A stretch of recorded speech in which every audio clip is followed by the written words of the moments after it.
None of us ever reuse the same password, do we? Never. Never. I do.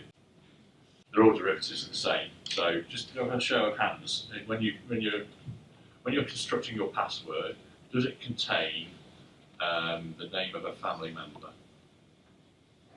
Show of hands. Oh, come on, it's more than that. What we're talking about is improving the aspect of trust, ease of use, ease of implementation, and security within a digital economy. Oh, it's been done before. Yes, we've had this for ages. Yes, usernames and passwords, and something else that says who you are, mother's maiden name, whatever it may be, has been around for a while. Yes, it has. But it hasn't been proven to be secure. Some of you may already be familiar with routines. They're common all over Europe. Insurance here in the UK, where you go through extensive lengths to provide information about who you are. Passport is a good example. You provide a copy of your driving license, perhaps, some utility bills, some other information about your date of birth, the date of birth of your parents, or something else, whereby over a 10 to 15, maybe 20-minute process, even online, a sort of an admission comes from the other side. So, okay, it is definitely you, Ronnie. That's definitely you, which is terrific. So now a secure package of identity has been created. We know that this person, having filled out that form, is the person they say they are. And 2 minutes later, you're handed a username and a password. Duh. Immediately it's been created as a secure identity, it has been made insecure in that very moment. And that's the thing we're trying to address. A lot of people don't get it. And I sit in on these seminars and webinars, and people still don't understand that having a digital identity and actually using it are two different things. And I think one of the key drivers, as Rory was saying, behind PSD2 is the need to make payments more secure and introduce additional consumer protection measures. These were really, really important and are really important, I think, to bear in mind as we get into the detail of what PSD2 requires. So, secure customer authentication, as Rory was saying, and as I'm sure many of you know, is one of the key new requirements introduced into PSD2. You need to have two or more elements of the items listed here, so knowledge, possession, and adherence. So knowledge is something only the user knows, so your password, the name of your best friend in your second year at primary school, or the name of the second goldfish you ever had, or something like that. Possession is something only the user possesses, so something like a digipass, a token, or a mobile phone. And adherence is something that the user is, so here we're talking, for instance, about biometric data, fingerprints, voice ID, things like this. And these elements must be independent, so the breach of one doesn't compromise the reliability of the others. And why is this all here? And I think, as Rory said, it's to protect the end user. It's to prevent fraud. And as I said, the introduction of PSD2 had this right at its very heart. So what I want to do over the next 20 minutes or so is just to take you on a whistle-stop tour through some of the darker corners of that document. Well, unfortunately, there are certainly black holes in the RTS. I certainly have some reservations about it, but I didn't find many revelations as I was going through it.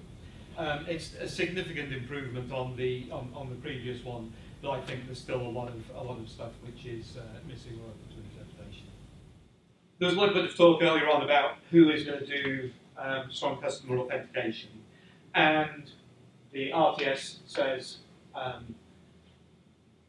that TPPs must be able to rely on their on the banks to do the strong customer authentication.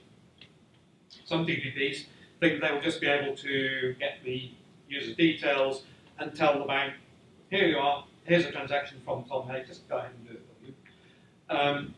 Absolutely not the case. There has to be SCA, and apart from the specified exceptions, I do not believe that banks are going to allow TPPs just to tell them just go ahead and do it. TPPs don't have any obligation to perform KYC on their customers in the same way that the banks do.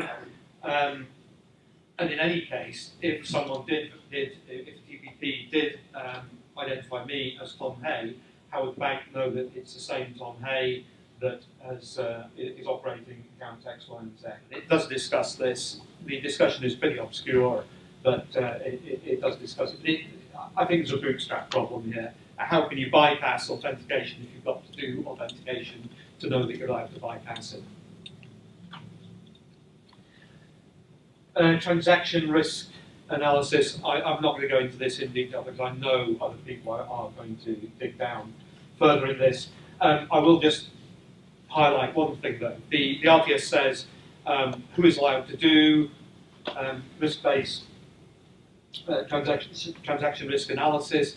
Well, any of the PSBs involved in the transaction you do it. It doesn't have to be the bank. It doesn't have to be the heirs PSB. But it also says that if a PSB wants to use these exemptions, then they must notify the competent authority before doing that. So if a TPP, if I'm a bank and the TPP says, here's a transaction, I'm happy with it, I've taken it through transaction risk analysis, please just pass the liability and don't ask any more questions. Is bank going to be happy with that? Are they even going to know that that particular TPP is allowed to use this exemption? Well, mystery, but it's certainly not specified in any of the interface specifications. So specifically, we're here talking about the payment service user. How can they carry out this in a secure manner? Again, fairly open technology statement there. And this maximum event possible, the risk of fraud, well, that's very, very open. So some of the capabilities out there today, how you could choose these to try and implement this standard. First one, one-time password, so very widely used, send a one-time code to my phone, enter that into a system.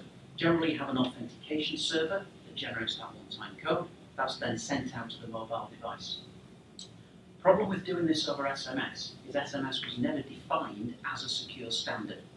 So NIST, who set the standards in the US for government communications, have now come out and said SMS sent over OTP is not secure. There are alternatives. One-time password tokens. So most of us have carried something similar to this at some point in our life. So a dedicated device that generates the code. So it's not traveling over a network, being generated and passed down, so it's slightly more secure. They tend to rely on a shared secret. So there's a secret on the device, there's a secret on the back-end server, and it can match up the codes. They tend to be time-based or event-based. But that shared secret is also a point for an attack. So RSA themselves actually have some of their keys or their rules to make keys compromised. So some of those tokens have to be issued. But again, it's not as secure as it could be. They're also expensive to distribute at scale. So one of the key things that's going to happen here is that more people will be using strong customer authentication. The number of people who use it today is quite limited. The number of people who will be using it will increase significantly. Some of the alternatives we have, I have one of these in my drawer at home and I never have it with me when I need it. There's a usability feature there.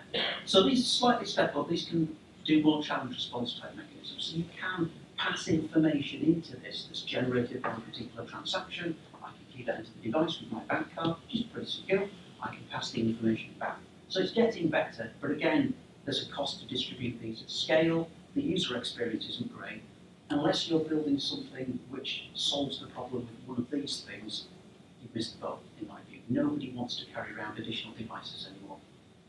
Biometrics, who would have thought 5 years ago would have been paying for things using our fingerprint on our phone, but now it's accepted and it happens. That world has moved so quickly, whether most of the device manufacturers, Apple started it, Android are doing it now, where you can actually use fingerprints, facial ID, voice recognition to actually authenticate yourself to the device and then carry out an operation. One thing I really want to point here is that that is not a credential. To me, a credential is something that says, this is me, and I can prove that online, and I can attest to a specific identity. That is something that can unlock a credential. So if you have a digital identity, a credential on the device, you can unlock that with a PIN, you can unlock that with a fingerprint. Starting more and more now, you can start to unlock that with a Face ID. But the fingerprint, to me, is the same as a PIN. It's the thing that says, I am stood in front of this device and I can unlock it, but it's not the thing that should be travelling over a network, it's not the thing that should be stored anywhere centrally, you can't revoke it, it doesn't expire. This is the thing you can use to combine the simplicity of, I can show it's me, with the thing on the device that actually authenticates against you in the first place. So that is, I think, is quite an important distinction there. User experience is great. This is really simple. I don't have to remember usernames and passwords. I don't have to change them all the time. So there is a real potential to combine a good user experience with strong security if you use that to unlock something secure on the device. Other option we have available is PKI.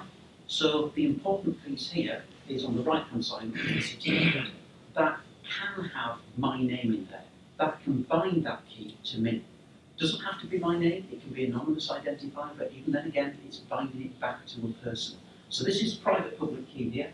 These tend to be issued by an issuing authority, so trusted authority. So back to some of the European standards we were talking about here. If there was a European organisation out there who could just issue trusted identities that everybody trusted and it was baked into everything, fantastic. But it isn't. The reality is, these could be issued by the bank, they could be issued by a third party. So this opens up some very interesting possibilities for third-party identity providers to use this technology. Because PKI gives you the ability to verify that credential was issued by a trusted authority. So here we have a private key protected on the device, ideally in as secure place as possible, unlocked by a PIN, fingerprint, Face ID. That can handle the strong authentication piece, but importantly, it can also authorize a specific transaction. So I'll come back to this in a second. You can sign a piece of data. That piece of data can then be verified after the event. So this gives you the ability to write a signed audit record.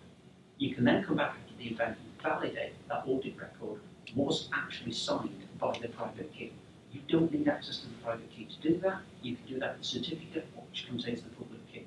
So there's some great lessons learned here about how can I prove this thing happened after the event. The first thing to note is that transaction risk analysis is very far from a panacea to the overall problem of SCA. Okay. There are lots of situations in which we actually have to do we have to do SCA, which are nothing to do with the payment. So accessing the account for the first time, every 90 days you have to redo two-factor authentication in order to continue to have access. You know, we have online payments, there's all sorts of scenarios. Okay. It just so happens that in a payment use case, transaction risk analysis may be applicable. It may be. And then again, it may not, because if the payer PSP decides that the risk is too great, or even the payee PSP decides the risk is too great, they may decide that you actually have to do SCA anyway.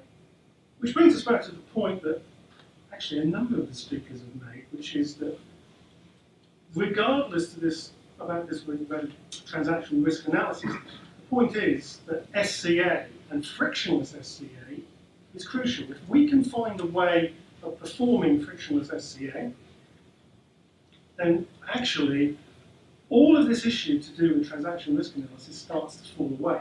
And it is an issue. It's a real issue. So, in summary, okay, this risk-based transaction analysis stuff is not a panacea for anything. It's going to be really tough to achieve. It's going to be expensive to monitor and to audit. And it's going to be hard to maintain that exemption. If you end up performing SCA irregularly, then you're going to look for more and more, see more and more consumer reset requests. And that's going to be painful as well. The costs of that are not going to be pleasant for anyone. So again, trying to avoid that happening is important. So finally, finding a frictionless SCA method would probably be the easiest method for everyone.